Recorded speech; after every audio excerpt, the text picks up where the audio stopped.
भगवान राम ने प्रजावासियों से यही तो कहा, जो अनीत कछु भाखो भाई, तो मोह बरजों भय विसराई। जब राजा कह सकता है तो ईमानदारी से बताओ, प्रजा को पालन करना चाहिए कि नहीं? प्रजा को पालन करना चाहिए, और प्रजा ने पालन भी किया है। अयोध्या में कोई अनीति नहीं हुई। एक सज्जन कहने लगे, महाराज जी एक अनीति हुई थी।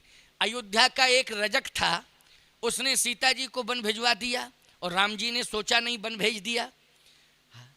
गोस्वामी तुलसीदास जी ने लिखा भी है, उत्तरी कांड में लिखा है, बोले सिय निंदक, उत्तरकांड की चौपाई है ये, सिय निंदक अघोघ नसाए, और लोक विशोक बनाए बसाए। उत्तरकांड में भगवान ने उस रजक के लिए अलग से लोक बनाया, लोक विशोक बनाए बसाए, क्योंकि जहां भी जाता था कोई उसे रहने नहीं देता था, तो भगवान ने अलग से उसको एक लोक बना दिया। अलग से लोक बनाने की क्या जरूरत थी? जब सीता जी की निंदा करने वाला था, तो निंदा करने वाला, ये अनीत नहीं हुई क्या? लोग कहते हैं स्वामी जी कि किशोरी जी को, सीता जी को इतना बड़ा त्याग किया उन्होंने, 14 साल वन में रही, कष्ट में बिताए, और इसके बाद राज्य का समय आया तो राम जी ने एक रजक के कहने से वन भेज दिया। और इधर उपदेश दे रहे हैं जनता को, जो अनीत कछु भाखो भाई, तो मोह बरजों भय बिसराई। उस समय जनता ने क्यों नहीं रोका सीता को, क्यों वन जाने दिया, और राम जी ने क्यों भेजा? मैंने कहा सुनो, विचार करने की जरूरत है। सीता जी स्वयं अपनी इच्छा से गई हैं, रजक तो माध्यम बन गया। जैसे वन राम जी अपनी इच्छा से गए थे, केकई माध्यम बन गई थी।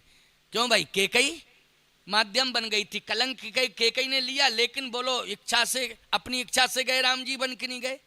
ठीक इसी प्रकार से रजक को कलंक मिल गया, लेकिन सीता जी अपनी इच्छा से बन गईं, अपनी इच्छा से बन गईं। क्यों गईं बन? प्यारे एक बात आपको बताएं, प्रत्येक नारी ये चाहती है, सुहागिनी नारी, कि पति के पहले हम जाएं। क्यों भैया? सुहागिनी नारी क्या चाहती है? सुहागवती नारी कि पति से पहले हम दुनिया से जाएं, सुहागवती होकर के जाएं, यही मांग रहती है। भगवान राम अपनी लीला करते तो सीता जी को स्वधाम गमन लीला करते तो साथ में ही ले जाते सीता को। कहाँ ले जाते? अपने साथ ले जाते। लेकिन प्यारे, सुहागवती नारी का संस्कार कौन करता है? जल्दी बोलो, बोलो जल्दी। करता है कि नहीं करता है? सुहागवती यही तो चाह रही है नारी, कि पति के हाथों से मेरा संस्कार हो, ये चाह रही, यही मांग करती है वो। अच्छा, दोनों साथ ही साथ चले जाएं तो क्यों भाई? एक मिनट का अंतर ना हो, दोनों साथ ही साथ जाएं तो मैं ये मानता हूं कि संस्कार तो होगा, लेकिन कोई करेगा। और यहाँ राम जी का संस्कार क्या? वो तो जल में प्रवाहित हो गए, जल समाधि जिसको बोलते हैं। अयोध्या में एक गुप्तार घाट है, उसी गुप्तार घाट से भगवान जल समाधि ले गए। क्यों भाई? ले गए कि नहीं? किसी ने संस्कार तो कर ही नहीं पाया। लेकिन प्यारे, ये प्रत्येक नारी चाहती है कि पति के हाथों से मेरा अंतिम संस्कार हो।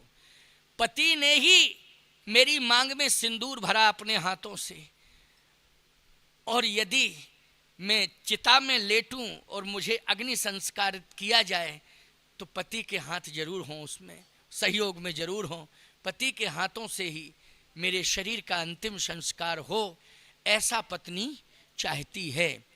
लेकिन प्यारे, श्री किशोरी जी भी लीला पूर्ण करने के बाद ये संकल्प लेके आई थी कि हमें राज्य सिंहासन पर केवल सिंहासनासीन मेरे प्राणनाथ हो जाएं। इसलिए राम जी ने किशोरी जी को साथ में बिठाला। बोलो, वशिष्ठ जी ने यही तो आज्ञा दी थी। क्या आज्ञा दी थी? कि किशोरी जी के साथ सीता के सहित राम बैठें। वैसे नियम तो ये होता, दशरथ जी कौशल्या के साथ बैठ के अभिषेक नहीं कराए थे। परंपरा में आप ना हरिश्चंद्र, ना दिलीप, ना आज न दशरथ, ये पत्नी के सहित बैठ के अभिषेक नहीं हुआ। लेकिन राम जी का अभिषेक, राम राज्याभिषेक, बोलो सीता के सहित हुआ कि नहीं हुआ? सीता जी के सहित हुआ है। इसका मतलब क्या है प्यारे? सीता जी की इच्छा थी कि ठीक है, आप महारानी के रूप में पूरी जनता अयोध्या की देखना चाहती, राजा राम जानकी रानी, आनंद अवध अवध राजधानी, तो रानी के रूप में जनता देखना चाहती है। ठीक है, मैं एक बार रानी बनकर के बैठ जाऊंगी, लेकिन मैं सदा सदा के लिए आपके साथ रानी बनकर के इस सिंहासन पर नहीं बैठना चाहती हूं। क्यों? वस्तुतः सत्य तो यह है कि हम न राजा की बेटी हैं न रानी की बेटी हैं, हम तो पृथ्वी की बेटी हैं। किसकी बेटी हैं सीता जी? पृथ्वी की बेटी हैं। और हमारी इच्छा ये है कि अगर हम पृथ्वी की बेटी हैं और पृथ्वी के उद्धार के लिए ही मैंने जन्म लिया था, और उद्धार पूर्ण होने के बाद जहां से मैं प्रकट हुई थी वहीं मैं समाहित हो जाऊं, ये मेरी इच्छा है। राम जी से ये वरदान मांगा था सीता जी ने, और उस समय जब वापस लौट रहे थे तो पुष्पक विमान में ही सीता जी ने राम जी से वचन लिया था। कहाँ? पुष्पक विमान से।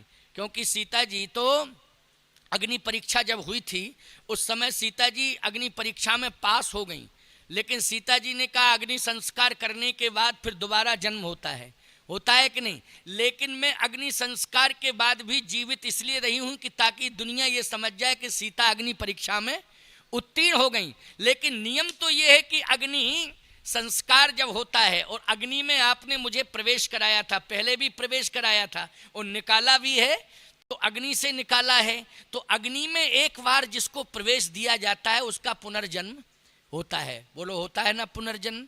तो कहने का तात्पर्य मेरा ये है कि सीता जी ने कहा कि अब मैं वो संस्कार नहीं देखना चाहती हूं, क्योंकि सनातन पद्धति में अगर पति पत्नी का संस्कार करता है तो अग्नि संस्कार करता है। बोलो, कौन से संस्कार करता है? अग्नि संस्कार करता है। सीता जी का संबंध बदल गया। यहाँ पहले सीता जी पृथ्वी की पुत्री थीं और अब सीता जी अग्नि की पुत्री हैं। बोलो भाई, प्रमाण क्या है? राम जी ने जनकपुर में जब सीता जी का वर्ण किया तो समय पृथ्वी की पुत्री हैं। बोलो, हैं कि नहीं? और जब राम जी सीता जी को लंका ले गए तो अग्नि, सुनहु प्रियाव्रत रुचिर सुशीला, मैं कछु करो ललित नर लीला, तुम पावक में करो निवासा, जबलक करो निशाचर नासा। तो अग्नि में राम जी ने प्रवेश दिलाया। तो बोलो, जब अग्नि में किसी को प्रवेश दिला दिया जाए तो कुल गोत्र और शरीर सब बदल जाता है कि नहीं बदल जाता है? जल्दी बोलो, बदल जाता है। अब सीता जी कहती हैं कि आप मुझे अग्नि से पुनः लेना चाहते हो, तो अब मैं पृथ्वी की पुत्री नहीं हूं, अब मैं हूं अग्नि की पुत्री। तो एक बात आपको बतावें, कभी भी सनातन पद्धति में पति अगर संस्कार करेगा तो नारी पत्नी का जल संस्कार नहीं करेगा, अग्नि संस्कार करेगा। बोलो जल्दी, मरने के बाद कौन सा जल संस्कार की अग्नि संस्कार? अग्नि संस्कार। और याद रखना, सीता जी के पिता हैं अग्नि। बोलो, अग्नि की पुत्री हो गई सीता जी कि नहीं? क्योंकि अग्नि ने प्रगट दिया, पहले पृथ्वी ने दिया था जनकपुर में, और अब लंका में किसने दिया सीता जी को? राम जी के हाथ में अग्नि ने दिया है। बोलो, दिया अग्नि ने कि नहीं? तो सीता जी किसकी पुत्री हो गई? अग्नि की पुत्री हो गई। ईमानदारी से बताओ, कोई पति अपनी पत्नी को क्या पिता के हाथ में मृत्युशैया पे सुला सकता है? जल्दी बोलो, बोलो। अपने ससुर हुए नहीं, अग्निदेव कौन हुए? बोलो, संबंध में ससुर की भूमिका में नहीं हुए? क्या कोई भी पिता अपनी पुत्री को अपने हाथों में जलता हुआ देख सकता है? जल्दी बोलो, देख सकता है क्या? कभी नहीं देख सकता है। इतना बड़ा अपराध कभी हो नहीं सकता है। घटनाएं तमाम होती हैं, लेकिन ऐसी घटना नहीं घट सकती है। वो लोग घट सकती है क्या? कि पिता ही अपने हाथ में ले ले, अग्निदेव हैं, और अग्निदेव अपने हाथ में सीता को लेके भस्मीभूत कर देते, तो ईमानदारी से बताओ, पिता पुत्री की जो मर्यादा है वो सदा सदा के लिए नष्ट हो जाती कि नहीं? श्री किशोरी जी ने कहा कि हाँ, एक विकल्प है। क्या? पृथ्वी मेरी पहले माँ थी, लेकिन अब मेरे पिता के रूप में अग्निदेव हैं। लेकिन पृथ्वी में, अगर पृथ्वी को आधार बना करके अगर मैं पृथ्वी में समाहित हो जाती हूँ, तो हे प्रभु, आपको कलंक नहीं लगेगा और ना मेरे पिताश्री को कलंक लगेगा। क्यों? पृथ्वी में मैं समाहित होंगी तो स्वयं की इच्छा से समाहित होंगी। किसकी इच्छा से? स्वयं की इच्छा से समाहित होंगी। और पृथ्वी के अंदर जाऊंगी तो सारी दुनिया ये नहीं कहेगी कि सीता जी निष्प्राण हो गई। पृथ्वी के अंदर अगर मैं जाऊंगी तो सारी दुनिया ये नहीं कहेगी कि निष्प्राण हो गई। क्यों? क्योंकि मैं प्रगट प्राण लेके प्रगट हुई थी तो पृथ्वी से हुई थी, तो सारी दुनिया जानती है सीता जी का पृथ्वी घर है, इसलिए सीता जी घर से निकली और घर में ही प्रवेश कर गई हैं, कहीं और नहीं गई हैं। सीता जी अपने घर से ही प्रकट हुई थी और घर में ही प्रवेश कर गई। तो इसमें भगवान राम से सीता जी ने मांगा कि मुझे अपनी एक लीला करनी होगी, उस लीला में मैं आपके पहले भूमि शयन करूंगी और भूमि में प्रवेश करूंगी और उसका सहयोग आपको करना पड़ेगा। आप अगर हमें ये वचन दें तब तो मैं ये समझ लूंगी कि मैंने वनवास काल में अपनी तपस्या पूर्ण की है, और यदि आपने ये वचन नहीं दिया तो मैं समझ लूंगी कि वनवास काल में मेरी तपस्या अधूरी रह गई। भगवान ने एव मस्तु कहा प्यारे, तो ये अंतरंग भाव है, सारी दुनिया क्या जाने, इसलिए ना हम केकई को राम वनगमन में दोषी ठहरा सकते हैं, ना अयोध्या के रजक को दोषी ठहरा सकते हैं कि सीता जी को वन भिजवाया। ये तो राम वनगमन में स्वयं राम की इच्छा थी और ब्रह्मर्षि वाल्मीकि के आश्रम में वन में जाने की, वन की लीला की इच्छा स्वयं श्री किशोरी जी की इच्छा थी, इसलिए किशोरी जी अपनी इच्छा से वन में गई हैं।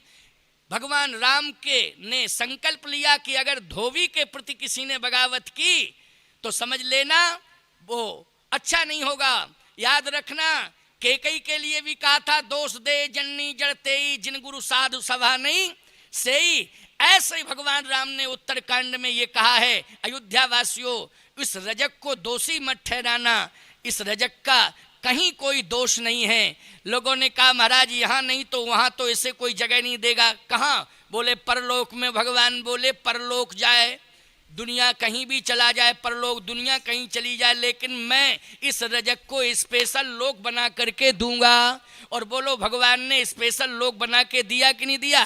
बोले सिय निंदक अघोघ नसाए और लोक विशोक बनाए बसाए। तो याद रखना, सीता जी की उत्तरकांड में जो वन लीला हुई वो सीता जी की इच्छा से हुई, और अयोध्या कांड में जो राम जी की वन लीला हुई वो राम जी की इच्छा से हुई। इसलिए राम ने अयोध्या में अयोध्या कांड में वन लीला की है और सीता जी ने उत्तरकांड में वन लीला की है। और उत्तरकांड हमारी आपकी जिंदगी के लिए अति महत्वपूर्ण है। हम सबको उत्तरकांड से यही प्रेरणा और शिक्षा मिलती है। पूरा एक बच्चों